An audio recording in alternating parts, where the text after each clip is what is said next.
All right, Joe, this morning we're looking at cultural differences in relationships. Now, I automatically jump to ethnic cultural differences, but there's a whole bunch of various cultural differences when you enter relationships, right? Yeah, absolutely. You think we all live in a subculture of some kind, and usually that's about how we grew up and who we grew up with and what they told us about how to do relationships. Okay, so I'll speak to the ethnic cultural situation because my relationship, my wife, I'm Samoan and my wife is Caucasian, and there has been a road that we've had to navigate, Yeah. with the cultural makeup of our relationship. But one thing that I think is really, here's me trying to give advice, but I didn't even, I think it always comes down to comms. But one thing I think is really important for both of us, for me to her and her to me, is a genuine curiosity in each other. There has to be. Otherwise, and my wife is so good. She's got a genuine curiosity in my background, and she's very close to my family. And because of that, it just allows me to go, oh, wow, this is cool. This is really, really cool. What do you think about that, Joe? Yeah, I mean, I love it. And when I was training and in my professional landscape, we call that cultural competency, which is being able to really inquire, be curious, and understand, not always agree or love, Yeah. but understand the other person's world. So whether that's like exactly what you're saying, whether that's ethnic culture, whether that's, religious communities, whether that's family culture, it's asking the question, like, tell me about this and why it's important to you in your community. And, actually we all love that, don't we? Don't we? Even with our friends. We wish that they would understand our world a little bit more. I guess knowing the why behind someone's actions always does give a bit of context as to the explanation, right? That you're like, that still annoys me, but I do know why you're doing it now, which helps me deal with it. So what do you see? I mean, I know this is not like specifically your area that you particularly focus on, but I mean, you must come across this in relationship counseling and couples counseling and things with people. What do you see pop up, the main sort of cultural differences that can become a problem or an issue? Yeah, absolutely. So most people come to talk to me when they're in significant crisis or where there's intimacy issues. But of course, that can be a symptom of all the other stuff that's going on in their relationship, which could be influenced by cultural differences. So the three areas I see it showing up in the most, where I have that sitting in the room with me, is in money or spending, Yeah. is in gender roles, and then in parenting styles. And three things that potentially people don't talk about enough prior to committing to each other or living together, those three things are going to impact the dynamic, the culture of your home so significantly, they need extensive conversation. Yeah, I guess those practical kind of, coming together of two people to start a family or make their life together, having conversations about how do you see this going, or what, I get, and it's hard to talk about when you're in it. Like if you haven't talked about it leading into it, and then you find yourself in the midst of it, and it's happening in real time, and you're like, we never have talked about this before. Yeah. Yeah. And also, Joe, I mean, you both have mentioned about understanding each other. It's really important to you understand the background and understand. But sometimes in relationships, especially from an ethnic cultural situation, I've seen couples not actually understand, and it leads to a whole lot of issues. They don't understand and they can't accept the why. So how do they grow into that? I mean, I'll give you an example. With my culture, I mean, there's a financial giving back to the family a lot. I don't know whether you've come across this in any of the couples you've seen. There's a lot of financial giving back. And a lot of people can't understand why that happens, because I still give back to my parents. That's just the commitment that I have to my parents. My wife is totally understanding of that. But then there's the wider family situation where you give to the wider family because it's just the way it is.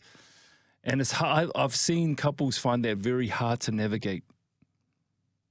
What do you think a reasonable compromise would be then in that situation? Like Oh because man. given that it's she's a really important part of your life, Yeah. right? So she's critical to your own happiness. And, you made a commitment to her and she Yep. made a commitment to you. So neither person's needs can be totally abandoned. So what would be a reasonable compromise or negotiation? Unfortunately, there's no.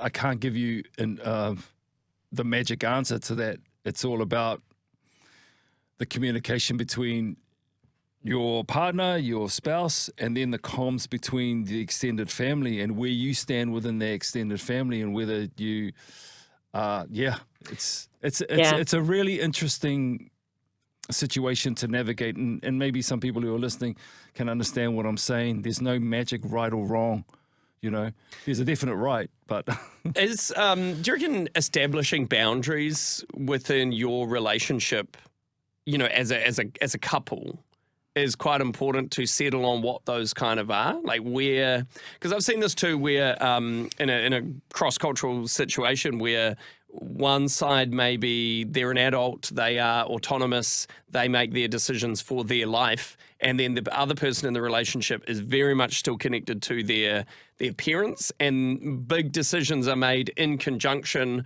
with how their family feels about it.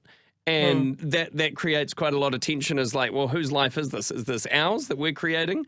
Or is it your family's wider call on how we do it? Yeah. Talking about and establishing those boundaries important? Yeah, so we talk about values clashes, and people, I did this in a workshop with a group of university age students. How does this value of freedom, for example, or adventure or fun, how does that clash with the value of community, stability, family? And on the surface, people might think, oh no, they can all live together happily, but they can live together, but not necessarily happily. And so I think one part, just to normalize it for people, is that 70% of conflict actually won't be wholly resolved, in that you won't land somewhere that you love and are excited about. You're going to land somewhere 70%. where maybe Wow, 70%. wow. Far Yeah. out. Okay. And so we've got this idea that we always have to agree, that we have to be okay, constantly with each other's decisions or ways of doing things. And that's not actually the case. What we do need to be able to do is show empathy, be kind, and negotiate. Yes. That is relationship, not 100% agreement. Yeah.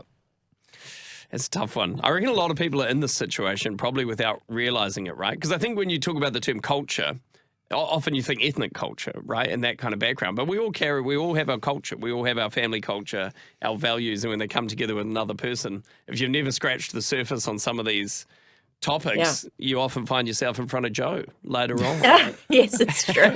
And that's those three areas I see all the time. So that's the money, the spending, gender, how your masculinity, femininity, etc. is important or expressed, and then your parenting style. All the time showing up, and all the time needs work because you're in different seasons of life as well that need to be talked about in different ways.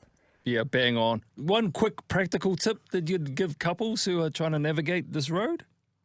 Yeah, so I do this thing in my own relationship, but also with all my couples, where I say before every special occasion or weekend, so before every Christmas holiday, you get families together, etc., you talk about what your hopes and dreams are. So what are your hopes and dreams out of this holiday? What are your hopes and dreams out of the weekend? Be really honest, because you can't get what you want if you don't ask for it. And so it takes a lot of bravery, but it means that both people can potentially get some needs met. Nice, Joe. That's Appreciate great. you. It must be quite rewarding. I know you work with couples, individually, right? And you get to sit down and hear the issues and give steps. But is it cool seeing them actually navigate that and come to these kind of middle grounds, or 30% of the time settling on, coming to some sort of resolution on some of the stuff? Yeah, it's so cool. I love seeing families particularly get back together, even after they've separated. It's so really cool. exciting. It's really fun. Oh, well, awesome, Joe. That gives a lot of hope for people. If you want to, you can book in with sessions with Joe. She's got heaps of resources as well on her website, joerobertson.org. Joe, again, thank you so much for catching up with us this morning. You're so welcome.